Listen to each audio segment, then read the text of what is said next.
السلام علیکم ورحمۃ اللہ وبرکاتہ۔ میرا نام عبدالباسط ہے اور میں فیصل بینک میں بطور شریعہ بورڈ ممبر اپنی خدمات انجام دے رہا ہوں۔ آج کا ہمارا موضوع تجارہ کی پروڈکٹ ہے کہ اسلامی بینکوں میں تجارہ کیا ہے۔ تو تجارہ کو سمجھنے سے پہلے یہ جاننا ضروری ہے کہ عام طور پر جو ہم بازار میں سامان کی خرید و فروخت کرتے ہیں اس کو عقد مساومہ کہا جاتا ہے شریعت کی اصطلاح میں، اور اس خرید و فروخت کو یعنی بیع مساومہ کہا جاتا ہے۔ اور تجارہ کے اندر اسلامی بینکوں میں بھی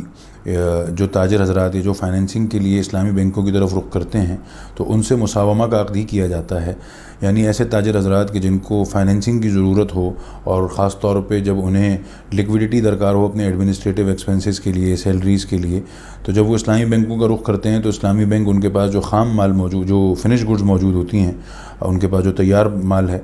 تو اسلامی بینک ان سے وہ مال عقد مساومہ کے تحت خرید لیتے ہیں۔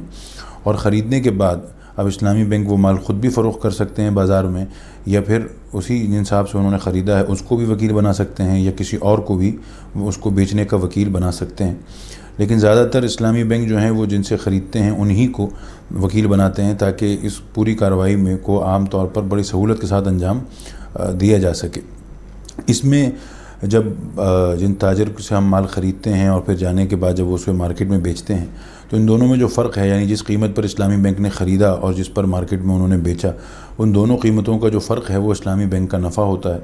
اور اسی میں جو اسلامی بینک اپنی فائنینسنگ پہ کما رہا ہوتا ہے۔ اور اس تجارت کی پروڈکٹ کے اندر بینک دو باتوں کا خاص طور پہ خیال رکھتا ہے۔ ایک تو یہ کہ جب عقد مساومہ کرے تو اس وقت عقد مساومہ کی جتنی بھی شرعی شرائط ہیں ان کا خیال رکھے، ان کو ملحوظ رکھے، جس میں خاص طور پر قبضے کے مسائل ہیں، یعنی جو سامان خریدا گیا ہے اس پہ قبضہ لینا، اور